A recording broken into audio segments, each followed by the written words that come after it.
अल्लाह तबारक व तआला से दुआ है कि इलाहुल आलमीन इस 2 रोज़ा इजलास में जिन उलमा ने खिताब किया है, जिन्होंने फ़र्द व नसाहे से हमें और आपको नवाजा है,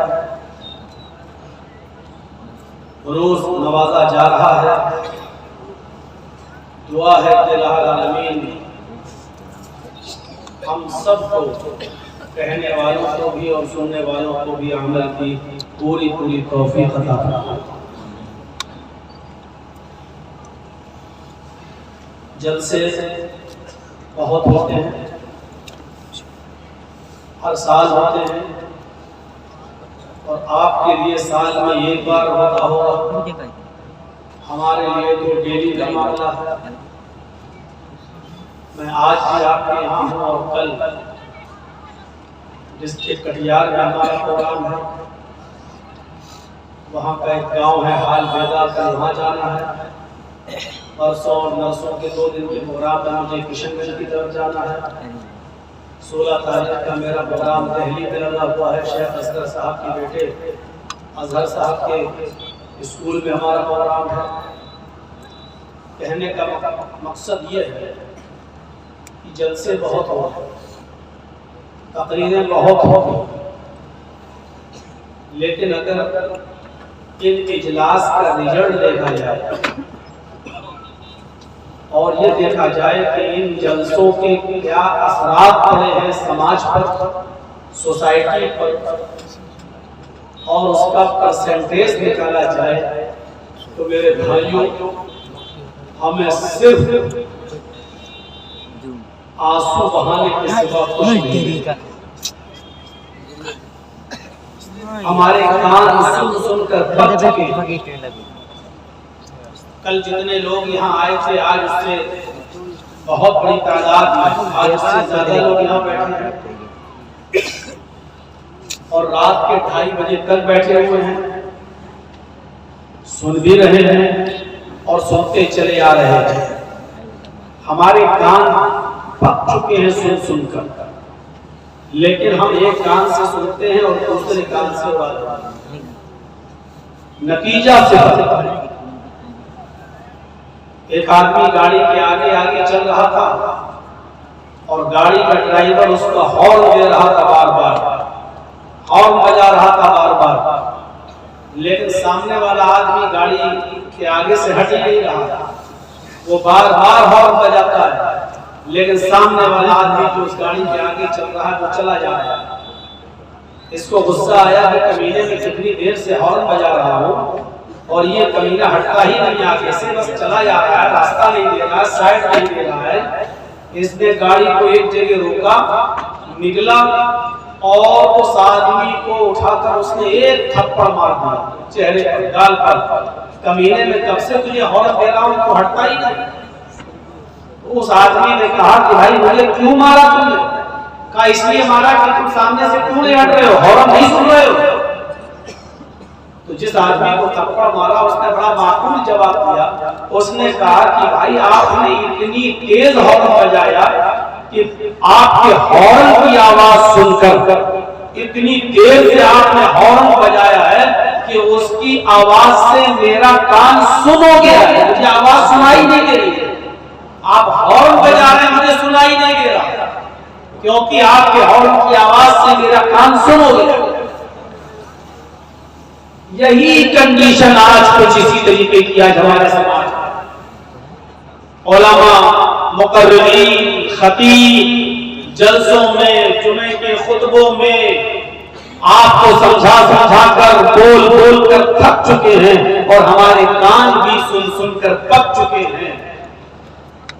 कोई फर्क नहीं पड़ता। जैसे हॉर्न बजाने वाले के हॉर्न से आगे चलने वाले आदमी के ऊपर कोई फर्क नहीं पड़ रहा था, उसी तरीके से हमें भी इन उलमा की, इन खतीबों की और इन मुकर्रिरीन की बातों का कोई असर नहीं पड़ता है। हमारे कान भी पक चुके सुन।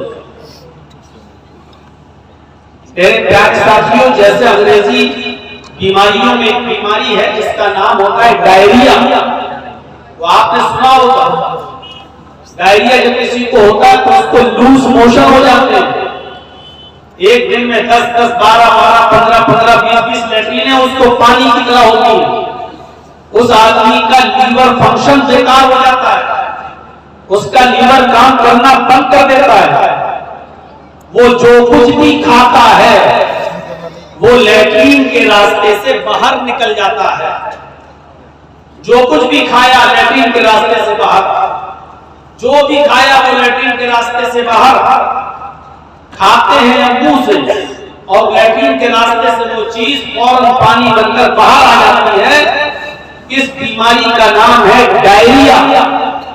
लीवर फंक्शन काम करना बंद। हम जो खा रहे हैं ना उसका ब्लड बन रहा है, हम खा रहे हैं उसका न तो ताकत बन रही है, हम जो खा रहे हैं वो पानी बनकर पेट के रास्ते से वो चीज बाहर आ जाती है। न उससे ब्लड बन रहा है, न उससे ताकत बन रही है, न एनर्जी आ रही है, बल्कि कई कई मोशन हो जाने के बाद हमें कमजोरी भी आने लगती है। क्यों? क्योंकि हमारा लीवर फंक्शन बिगड़ चुका है। हम जो कुछ भी खा रहे हैं वो दूसरे रास्ते से बाहर निकल रहा है। मेरे भाइयों, इस बीमारी का नाम है डायरिया। इसी तरीके से हमें और आपको कानों का भी डायरिया हो गया है। हम एक कान से सुनते हैं कुरान और हदीस की बातें और दूसरे कान से निकाल देते हैं। जैसे डायरिया के मरीज को खाना पीना उसकी बॉडी में नहीं लगता, ऐसे कुरान और हदीस हम जो सुनते हैं वो हमें कोई असर नहीं करता, उसका कोई फर्क हमारी जिंदगी पर नहीं पड़ता। हम एक कान से सुनते हैं और दूसरे कान से सुनी हुई बातों को हम निकाल देते हैं। आज यही कंडीशन आज हमारे सामने दिया। हमें गौर करना पड़ेगा इन उनके वजूहात पर कि आखिर बात क्या है, असर क्यों नहीं हो रहा है, आखिर क्यों एक कान से सुनते हैं और दूसरे कान से बाहर निकाल देते हैं। अभी कितने लोग यहाँ बैठे हैं, मेरी नजर जहां तक जा रही है मुझे लोग पब्लिक आवाम दिखाई दे रही है, लेकिन यही आवाम यही पब्लिक फजर की नमाज के अंदर मस्जिद में जब दिखने लगे तकरीर के बाद, जलसों के बाद, तब यह माना जाएगा कि हमने जो सुना है उसके असरात हमारी जिंदगी पर मुरतब हो रहे हैं। हमने जो सुना है वो लगा है मेरे भाइयों। और अगर हमने सुना और सुनकर यहाँ से निकल गए और मस्जिद में जो आते थे वो भी नहीं आए, एक सब भी पूरी नहीं हुई, इमाम मुअज्जिन ने अज़ान दी, इमाम और मुअज्जिन और 4-5 लोगों ने मिलकर नमाज पढ़ ली, तो समझ लीजिए मेरे भाइयों हमने एक कान से सुना और दूसरे कान से निकाल दिया। जैसे हमने कोई खाया और तो हमारे जिस्म पे नहीं लगा और दूसरे रास्ते से वो चीज बाहर आ गई। मेरे भाइयों, हमें हमारी फितरत में जिंदगी होनी चाहिए, हमारी फितरत में जिंदगी होनी चाहिए। अगर फितरत में जिंदगी हो तो ये बात की लग जाती है, और अगर फितरत में जिंदगी ना हो तो पूरी जिंदगी किसी को दावत और तबलीग करते रहो, समझाते रहो, बताते रहो, चीखते रहो, उसके सामने गला फाड़ते रहो, कोई फर्क नहीं पड़ता। वो आदमी जैसा था वैसा ही रहेगा। शायद आपको मालूम होगा, और मुझे याद नहीं कि मैंने कभी सुनाया है या नहीं सुनाया, एक आदमी बेचारा रिक्शा चलाता था, कड़ी धूप में मेहनत करता था और अपने बच्चों के लिए कुछ कमा कर बेचारा शाम तक मजदूरी करके लाता था और उसी से घर में गुजर बसर चलती थी। एक दिन ये रिक्शे वाला मेहनत और मजदूरी करके जब थका हुआ घर पे पहुंचा, अपनी बीवी से बोला कि मुझे खाना पेश करो, बहुत भूख लग रही है, मैं मेहनत और मजदूरी करने वाला आदमी हूं। उसकी बीवी ने अरहर की दाल उसके सामने रखी, जो फ्राई नहीं थी, बगैर भगाई हुई दाल थी, जिसमें तड़का नहीं लगा हुआ था, ऐसी बिला भिगाई हुई दाल उसके सामने पेश कर दी। इस आदमी ने नाक और मुंह चढ़ाया और कहा कि मेरी बीवी, कम से कम कुछ तो ख्याल करो अपने शौहर का।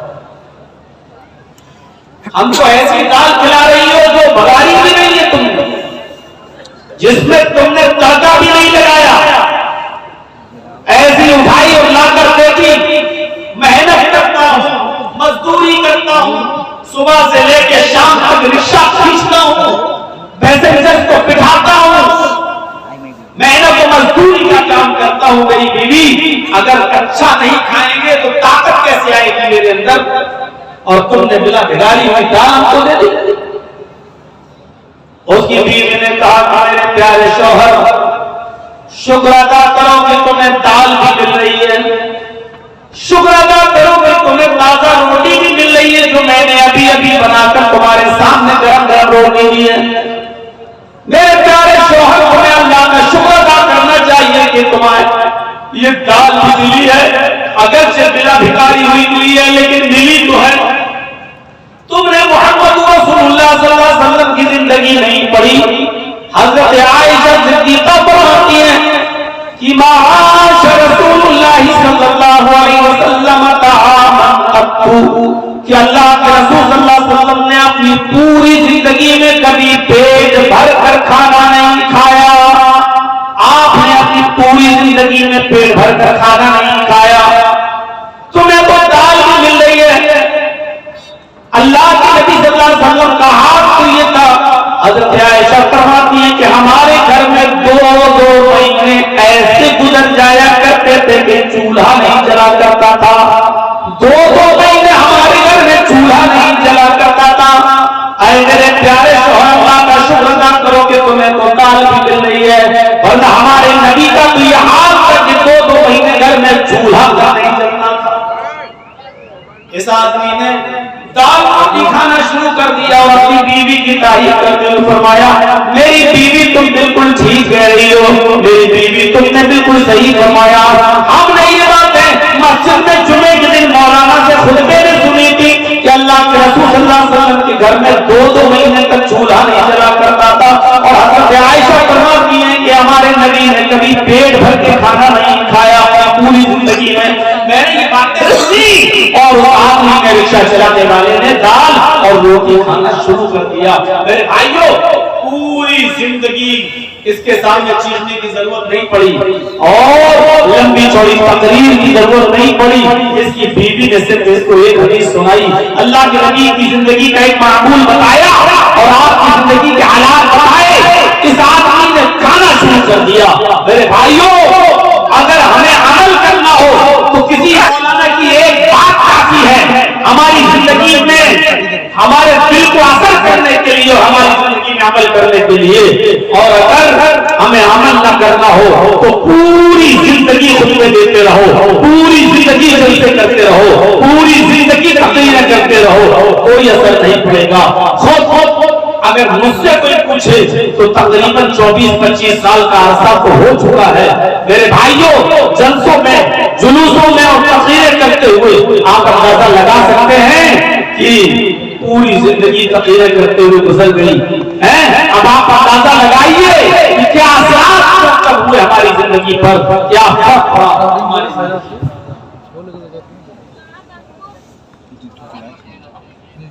अबुल हाकिम हमीदुद्दीन कुरैशी का नाम सुना होगा। अबुल हाकिम हमीदुद्दीन, जिसके बाप का नाम था बहाउद्दीन कुरैशी, कीच और मरवान का हुक्मरान था। कीच और मरवान का हाकिम गुजरा, बादशाह था, हाकिम वक्त था। और 21 साल तक इसने बड़ी शानदार हुकूमत चलाई। अपने बाप बहाउद्दीन के मरने के बाद अबुल हाकिम हमीदुद्दीन को जब हाकिम बनाया गया तो 21 साल तक हुकूमत चलाई। बीचों बीच शहर में, कीज में या मरवान में, इसका एक आलीशान बाग था, गार्डन। उस बाग के अंदर ये कभी कभी चहलकदमी के लिए जाया करता था अबुल हाकिम हमीदुद्दीन, और वहां थोड़ी देर आराम किया करता था। उस बाग की देखरेख के लिए उसने एक लौंडी खादिमा को रख लिया था। उस लौंडी का काम यह था कि बाग में पानी मारती और अपने हाकिम के लिए, अपने मालिक के लिए, अपने आका के लिए बिस्तर को बिछा देती थी ताकि वो आएंगे और यहां आराम करेंगे। एक दिन अबुल हाकिम हमीदुद्दीन बाग में गया। उसने देखा कि जिस बिस्तर पर मैं आराम करता हूं उस बिस्तर पर लौंडी सो रही है, मेरी खादिमा सो रही है। उसने देखा लौंडी जो थी, उसकी खादिमा जो थी, उसने सोचा कि हम रोजाना इसका बिस्तर बिछाते हैं, नरम गरम बिस्तर, फूल भी उस पर डालते हैं। देखें इस नरम गरम बिस्तर पर थोड़ी देर लेट कर देखते हैं अमीरों का बिस्तर कैसा होता है, हाकिम वक्त का बिस्तर कैसा होता है, देखें उस पर लेटने में कैसा महसूस होता है। इस अबुल हाकिम ने हमीदुद्दीन के बिस्तर पर थोड़ी देर के लिए लेट गए, ये सोचकर कि देखें बिस्तर कैसा होता है। जैसे वो लेटी और उसको नींद आ गई। अबुल हाकिम हमीदुद्दीन के बिस्तर पर जब ये लौंडी लेटती है तो उसको नींद आ गई, और जैसी नींद आई हमीदुद्दीन वहां पहुंच जाता है। उसने देखा कि मेरे बिस्तर पर ये लौंडी लेटी हुई है। उसने चाबुक उठाया, उसने कोड़ा निकाला और उसने एक कोड़ा की लौंडी को मार दिया। कोड़ा चमड़े का होता था, लकड़ी में, डंडे में, लाठी में चमड़े का चमड़ा लगा रहता था, और चमड़े का एक कोड़ा बड़ी तेज लगता है, उसने उसकी पीठ पर मारा। उस लौंडी ने उस चमड़े के कोड़े की तकलीफ महसूस की और उड़ जाती है, उड़ती और सीधे अपने कपड़ों को समेटती और सीधे खड़ी हो जाती है और कहती है सॉरी, मुझे माफ कर दीजिए, मैं इस बिस्तर पर सोना नहीं चाहती थी, मैं तो सिर्फ लेट कर देखना चाहती थी कि देखें बिस्तर पर कैसा लगता है। जिस बिस्तर पे आप रोजाना आराम करते हैं, मैं ये देखना चाहती थी कि इस बिस्तर पर लेटने में कैसा महसूस होता है। मैं जैसे ही लेटी मुझे नींद आ गई, मुझे माफ कर दो। अबुल हाकिम ने कहा हमीदुद्दीन ने नहीं, सजा मिलेगी। तेरी हिम्मत कैसे हुई बिस्तर पर लेटने की? अपने आका के, अपने मालिक के बिस्तर पर एक मामूली और 2 कौड़ी की लड़की तू लेटेगी इस पर? उसने उस लड़की को, लौंडी को खड़ा कर दिया। एक कोड़ा को मार चुका था उसने, एक एक करके 9 कोड़े और मारे। दूसरा कोड़ा मारा, उस लौंडी की खाल छिल गई। तीसरा कोड़ा मारा, खाल और फट गई। चौथा कोड़ा मारा, पूरी चमड़ी लाल पड़ गई। 5वां कोड़ा मारा, खून गिरने लगा। 6वां और 7वां कोड़ा भी मारा, खून के कतरे जमीन के ऊपर गिरने लगे और उस लौंडी के कपड़े लाल होने लगे। लेकिन उस लौंडी की हिम्मत बढ़ गई, ये एक एक कोड़ा मारता जाता और वो मुस्कुराती जाती। इसने एक और कोड़ा मारा, वो और तेज मुस्कुराई। इसने एक और कोड़ा मारा तो वो और तेज मुस्कुराई। जब ये 10 कोड़े मार चुका तो कहने लगा लौंडी, मैं तुझे सजा देने के लिए मार रहा हूँ, तुझे तकलीफ देने के लिए तुझ पर चोट पर चोट कर रहा हूँ, और कोड़े पे कोड़ा बरसा रहा हूँ और तू हंस रही है। क्या बात है, तुझे तकलीफ नहीं हो रही है? उस लौंडी ने जवाब दिया, उस लौंडी ने जवाब दिया कि मुझे तकलीफ तो बहुत हो रही है, हर कोड़े की तकलीफ मुझे हो रही है, हर कोड़े की तकलीफ मुझे हो रही है, लेकिन मैं मुस्कुरा रही हूं। अबुल हाकिम हमीदुद्दीन ने पूछा तुम क्यों मुस्कुरा रहे हो? उसने कहा मैं इसलिए मुस्कुरा रही हूं कि कुछ सोच रही है। हमीदुद्दीन ने पूछा क्या सोच रही हो? मैं तकलीफ देने के लिए मर रहा हूं, तू मुस्कुरा रही है और कह रही है तकलीफ हो रही है, फिर भी मुस्कुरा रही है। कहां देख, ये खून के कतरे देख, ये जमीन पर चमकने वाला लहू देख, मेरी पीठ जो छिल चुकी है, खाल फटी देख, तकलीफ नहीं हो रही तो ये सब कैसे हुआ? लेकिन इसके बावजूद मैं कुछ और सोच के हंस रही हूं। अबुल हाकिम हमीदुद्दीन ने पूछा वही तो मैं सुनना चाहता हूं, क्या सोच के हंस रही है? उसने कहा मैं ये सोचकर हंस रही हूं कि थोड़ी देर मेरे बिस्तर पर लेट गई तो तेरी अदालत में मुझे ये सजा मिली, थोड़ी देर में तेरे बिस्तर पर सो गई, थोड़ी देर मैंने आराम कर लिया तो तेरी अदालत में मुझे ये सजा मिली। मैं तेरे बारे में सोच रही हूं कि तू तो पूरी जिंदगी ऐशो आराम में रहा है, तू तो पूरी जिंदगी आराम से सोता है, तुझे तो कभी तकलीफ ही नहीं होती। जब थोड़ी देर सोने में तेरी अदालत में ये तकलीफ है, जब थोड़ी देर आराम करने की और आराम से सोने की तेरी अदालत में ये सजा है, तो अल्लाह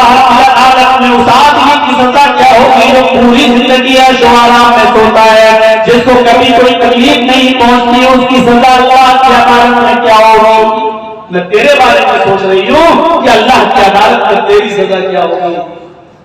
हमीदुद्दीन अबुल हाकिम ने कोड़ा जमीन पर फेंका, उस लौंडी से कहा जा मैंने तुझे आजाद कर दिया, जा आज के बाद तू मेरी गुलामी से, मेरी लौंडियत से निकल गई, मैंने तुझे आजाद कर दिया, जा तुझे कहा जाना हो, आज के बाद तू मेरी लौंडी नहीं। और उसके बाद हुकूमत छोड़ी, हुक्मरानी को खैराबाद कह दिया, इस्तीफा दे दिया और उलमा की सोहबत में चला गया, बहुत बड़ा दाई बन गया, बहुत बड़ा मुबल्लिग बन गया, लोगों को दावत व तबलीग का फरीज़ा अंजाम देने लगा, लोगों को अल्लाह और उसके रसूल की बातें बताने लगा। और अबुल हाकिम हमीदुद्दीन का इंतकाल जब हुआ तो वो गुमनामी की मौत मरा, आज तक पता नहीं चला गया अबुल हाकिम को हमीदुद्दीन को दफन किया गया। फिर उसने शोहरत छोड़ दी, नाम के लिए जीना छोड़ दिया और दावत व तबलीग का फरीज़ा अंजाम देना शुरू कर दिया और पूरी जिंदगी फिर गुमनामी की जिंदगी जिया। इस पूरे वाक़े को बताने का मकसद मेरा सिर्फ यह है, कोई लंबी चौड़ी तकरीर नहीं हुई थी, बहुत ज्यादा इसके सामने बातें नहीं रखी गई थी, सिर्फ उस लौंडी ने इतना कहा था कि अगर थोड़ी देर आराम करने की सजा तेरी अदालत में मेरी ये है तो तेरी सजा अल्लाह की अदालत में क्या होगी, जो पूरी जिंदगी है जो आराम के साथ रहा। कितनी सी बात अबुल हाकिम को हमीदुद्दीन को असर कर जाती है और वो नेक बन जाता है, मुत्तकी बन जाता है, परहेजगार बन जाता है और उसने अपनी जिंदगी के अंदर एक इनकलाब पैदा कर लिया है और गुलामी की जिंदगी जीता है और कब मरता है पता नहीं चलता। फितरत में जिंदगी हो तो एक जुमला का, और फितरत में जिंदगी ना हो तो पूरी जिंदगी चीखते रहो, चिल्लाते रहो। बताया ना कल बताया था ना अबू तालिब का वाकया, अल्लाह के रसूल पूरी जिंदगी कहते रहे चचा कलमा पढ़ लो, और आखिरी वक्त भी कहा कुल या अम्मी ला इलाहा इल्लल्लाह फी उज़ुनी, आए मेरे चचा मेरे कान में कह दो ला इलाहा इल्लल्लाह। लेकिन अल्लाह अबू तालिब को कलमा नसीब नहीं हुआ, फितरत में जिंदगी नहीं थी बगैर कलमे के, दुनिया से रुखसत हो गया और जहन्नम का मुस्तहिक हो गया। मेरे प्यारे साथियों तसव्वुर करो, फितरत में जिंदगी हो तो एक जुमला काफी होता है, एक लफ्ज काफी होता है और पूरी जिंदगी के दिल में बिठाने के लिए और पूरी जिंदगी पे अमल करने के लिए। आज हमारे पास कहां है नेकी है, कोई मुहासिबा करता तो नेकियों का, छोटी से छोटी नेकी को भी हकीर मत समझो, छोटी से छोटी नेकी को भी हकीर मत समझो। कुरान पढ़िए, अल्लाह कुरान फरमाता है फमन यअमल मिस्काल ज़र्रतिन खैरन यरा व मन यअमल मिस्काल ज़र्रतिन शर्रन यरा। अगर जर्रा बराबर की नेकी करोगे तो उसको भी तुम अपने रब के नाम, अपने नाम आमाल में देख लोगे, जर्रा बराबर की बुराई करोगे तो उसको भी तुम अपने नाम आमाल में देख लोगे। छोटी से छोटी नेकी को भी हकीर मत समझो, इसमें क्या हो जाएगा। कल मैंने बताया था ना, छोटी से छोटी नेकी, रास्ते से गुजर रहे पत्थर पड़ा हटा दो, हटा दो, ये ना समझो यार ये कोई नेकी है। छोटी से छोटी नेकी को भी हकीर मत समझो। अल्लाह के रसूल एक मर्तबा खुतबा दे रहे हैं और औरतों को मुखातब करके कह रहे हैं या माशरन निसा, आए औरतों की जमात, आए मस्तूरात, आए औरतों, तुम अपने घर में, तुम अपने घर के पड़ोस में रहने वाली किसी पड़ोसन को सब्र और खैरात करने में कभी हक़ाइक़ महसूस मत करना। तुम अपने घर के पड़ोस में रहने वाली पड़ोसन को सब्र और खैरात करो, अगरचे कुछ भी देने के लिए ना हो, कोई तो बकरी का खुर ही दे दिया करो, बकरी का खुर ही क्यों ना हो। बकरी का खुर, बकरी जिससे चलती है, ये पैरों का ये निचले वाला हिस्से को खुर कहा जाता है ना, ये आज के अंदर सबसे घटिया चीज मानी जाती थी, सबसे कमतर चीज समझी जाती थी।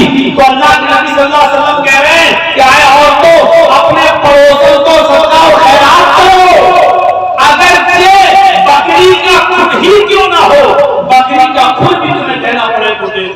सबका खैरात करो। दो सबका खैरात करो, इस नेकी को हकीर मत समझो। आई और एक और रिवायत करके तुम्हें लेके चलता हूं, बुखारी की रिवायत है। अल्लाह के नबी सल्लल्लाहु अलैहि वसल्लम फरमाते हैं फत्तकुन नार वलौ बिशिक्कि तमरा, वलौ बिशिक्कि तमरा को फत्तकुन नार, लोगों तुम अपने आप को जहन्नम से बचाओ, अपने आप को जहन्नम से बचाओ, आग से बचाओ, दोजख से बचाओ। कैसे बचाओ? वलौ बिशिक्कि तमरा, अगर से तुम्हें खजूर का टुकड़ा ही देना पड़े उसको भी अल्लाह के राह में सदका खैरात करो।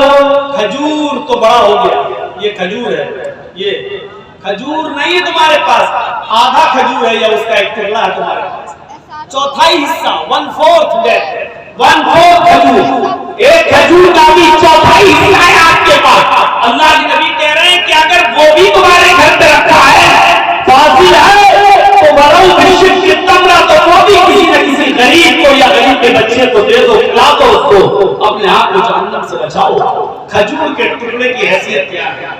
कोई आपके खजूर का टुकड़ा देगा, पूरा खजूर दे देगा। अल्लाह के नबी कह रहे हैं खजूर तो छोड़ो, वलौ बिशिक्कि तमरा, अगर तुम्हारे पास खजूर का टुकड़ा ही हो तो उसको भी दे दो।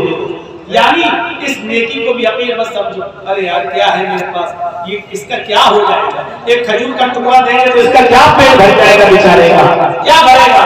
नहीं, अल्लाह के नबी उकसा रहे हैं, तुम्हारा है, अगर तुम्हारे पास खजूर का टुकड़ा हो तो उसको भी सदका खैरात करके अपने आप को जहन्नम से बचाओ। फत्तकुन नार वलौ बिशिक्कि तमरा, अपने आप को दोज़ख से जहन्नम से बचाओ।